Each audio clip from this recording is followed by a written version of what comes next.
Hello, everyone, and welcome to the B2B Content Show, a podcast about the how, what, and why of B2B content marketing. The show is brought to you by Connversa, a podcasting agency that helps B2B brands start podcasts to connect with prospects, grow brand awareness, and create better content. I'm Jeremy Shear, and my guest today is Sarah Lessire. Sarah is Director of Content Marketing at Gloat, a workforce agility platform. Sarah, welcome to the show. It's great to have you. Thanks for having me. It's great to be here. So, tell us a little bit about Gloat. What is a workforce agility platform? Mm.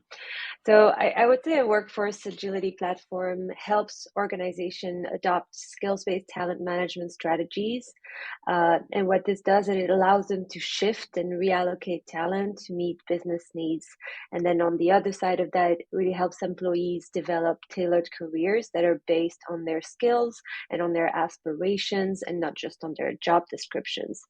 So it helps companies become much more adaptive to market changes, and it also helps them retain their people through much more interesting career opportunities. Okay, very good. Sounds like a valuable platform, especially with the workforce in such sort of weird turmoil these days. Absolutely, it's very timely. Yeah. So, our topic today is using SDRs and salespeople as content distribution channels. A very intriguing concept. So, let's just start right there. How do you use SDRs and salespeople as a distribution channel? Like, what does that mean?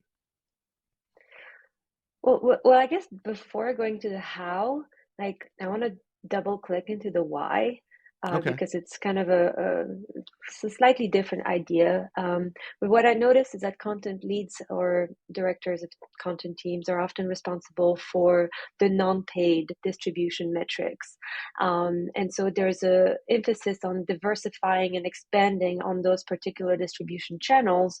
And so we think about blog and we think about organic search and we think about email or newsletters or social media.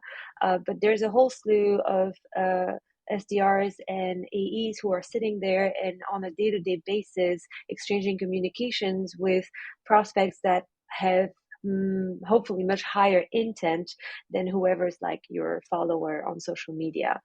And so seeing that as an often untapped content channel or distribution channel is like how I got to wanting to do this work. It also ensures the continuation of the content journey, not just at a branding and tone level, but narrative wise, which I think is really important because we have a tendency to see prospects or yeah, to see that audiences marketing audiences as one type of person, and then they become a sales prospect and we think they're a different type of person, and then hopefully they become a customer and they're yet a different kind of person, but that's still the same Joe or Jane throughout the same process, Hmm. right? So I think making sure that that narrative is consistent and adapted to what they're interested in throughout their journey is really important.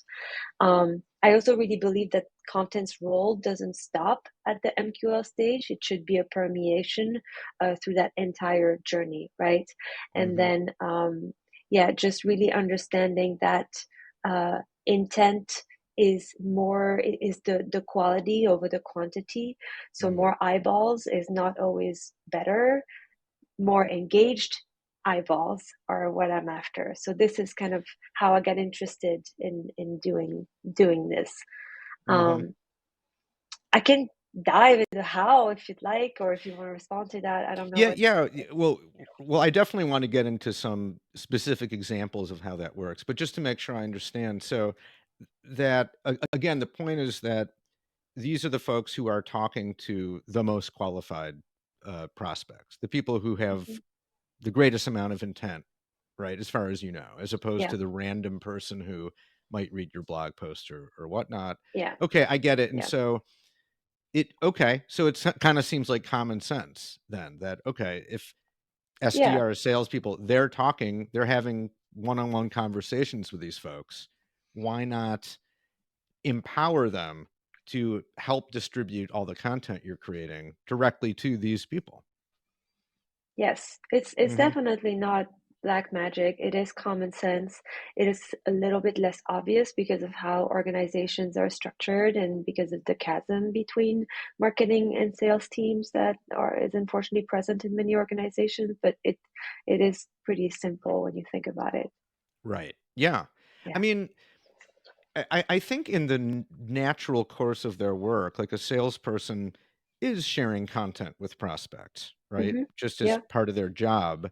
So Hmm. is what you're proposing sort of in addition to that or different than that or not necessarily? I think it's an optimization of what that looks like. Okay. Because in my limited experience, I'm not an AE, I've never been an SDR, but what I understand happens is that people have a couple PDFs saved on their desktop. They have a couple go-to blogs that they remember exist or the one ebook, and then they kind of get into a rhythm with this because it's impossible to get an accurate picture and remember all the content that Mm, your marketing team creates. Like I my team creates it and I can barely remember what all we put out, right? Especially after many years. It's a big body of work. So I think it's really putting in place the tools and best practices and the ease of distribution, and then making it worth it to them to do this work as well, giving them something at maybe at the data or at the engagement level that makes it really worth it for them. okay, got it. Right. So in other words, you want to, like you said, optimize the process so that the a Yeah. given salesperson or SDR isn't just going again and again back to the same piece of content because that's the one that they know or they happen to have handy. You want to make more content more available, if I'm And give hearing you right. them data on how that content is being engaged with. Ah, Because okay. in most systems, they have no idea. They send Mm, a okay. two-pager, maybe the person downloads it. Do they read it? We don't know. Do Hmm. they like it? Is it for 5 seconds or for five Yeah. minutes? Do they send it to somebody else? We don't know. So it's a very black box process at like Mm, initially. yeah. Yeah. Okay. So yeah, give us some examples of how you put this into practice. Okay. Um, so the first is maybe really obvious, but to make it really easy for them to enhance their communications with your content and find what they need. There's a lot of tech that can support that ease of use that would be like query based or text based searches. I'm not going to go into all of this, but it has to be easy. The second I would say is make sure you're using the same structures and the same narratives. For example, something that we do at Gloat is have aligned our content themes or our topics with the sales use cases. So we all know what these are, and they're not like abstract buckets for salespeople. They know exactly what we're talking about. Also, make sure we're using the same success metrics for the particular project, whether it's like used by sales or prospect engagement. Like it's really important that we look at the same North Stars, um, and then also put that into their individual goals. I was very lucky to get the support of our sales leaders, and so for the launch of our initiative, we have a certain number of opportunities per AE that must come from this initiative as a goal. So it's really incentivizing them to do it. It's not just this nice to have marketing adjacent initiative. And then the last thing I would say is make sure you have really strong markups to understand what's going on, to measure engagement for the content and sales conversation. An example of that would be that we, for the most part, have stopped sending PDFs. We have web hosted PDFs so we can Mm, understand what's actually happening to it. That's a little detail, but there's like a lot of different tools that can be involved mm, there, and you need something pretty strong, like to get robust and reliable data in terms of what's going on. hmm. Okay. Yeah. So how much have you had to sort of convince sales that this is worth doing? You know, whatever extra effort they have to make on their part. Yeah. Um, you got to convince sales it's worth doing, and you got to convince a lot of people it's worth doing. I think how you do that is really focusing on the benefits for them. You got to sell to the salespeople, which is a fun Mm. exercise, Yeah, right. in meta exercise. Uh, so what I put forward is first, I'm going to ensure that your communications are value packed. And what's helpful there is, sometimes I think when you're in the flow of writing email after email, communication after communication, it's easy to kind of fall into a groove of always using the same go-to phrases, the same go-to assets, and it becomes a little bit dull, at least on the sales rep side, to always do the same thing. When they have access to this huge panoply of content and pieces that they can send, and a data bank of statistics that can enhance their communications, I think it helps unlocking more interest even to the person who is writing the emails. Like, oh, and here's this data that supports what I'm saying, and actually we have a guide about this. Let me attach this too, and so it becomes more of a tailorized exercise, which I think sparks more interest and curiosity. Second, which is a little less fluffy and much more punchy, is really offering them a deeper understanding of what resonates and interests the prospects. That is not something that they always have access to. And it would really help with discovery calls, for example, if they had a much better understanding, even before getting to that call, of what certain prospects are resonating with, what they've spent time looking at, instead of like using a first whole hour to even understand like what specific use case of our Mm. solution are they interested in, right?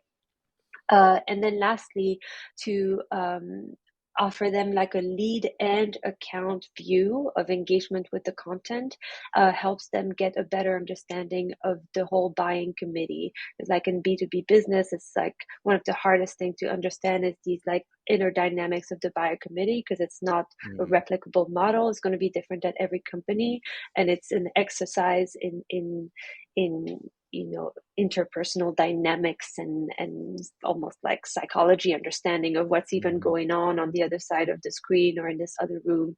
And so having a little bit more insight into what each person specifically is interested in and who shared what with whom, could be like good fodder for those conversations. Mhm. Okay. Wow. So, I would think that the more that you're collaborating with sales in this way, that um and the more exposure they have to the data and the content that you're creating, that it might go both ways, that this might spark ideas in their minds because they know these prospects, right? Probably better than anyone else, and Yeah. what might resonate with them.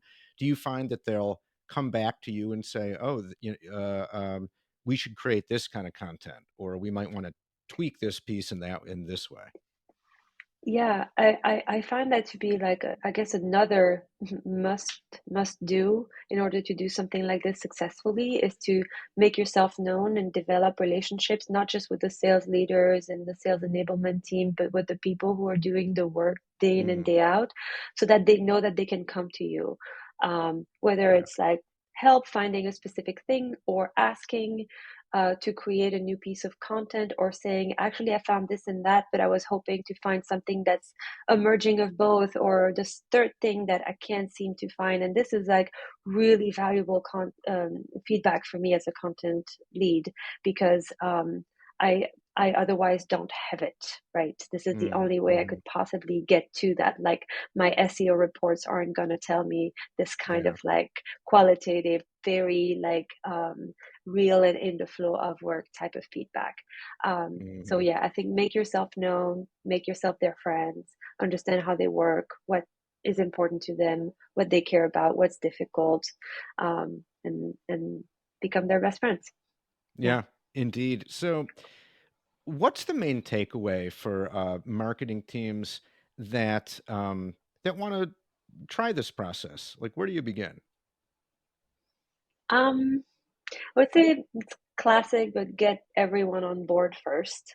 Mm, And that means your marketing leaders, your sales leaders, your enablement team, your markups, maybe your rev ops, depending on what your rev ops look like, and really sell that idea internally and get them excited about it, because it's not a train you can pull alone. Like, it's mm, definitely like a cross-functional initiative, and you need a lot of support and help to get it off the ground.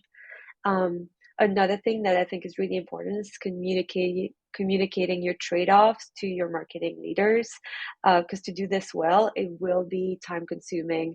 I'm thinking mhm, like, for a successful launch, maybe 6 to 12 months probably, to really mm, make sure it becomes like a habit.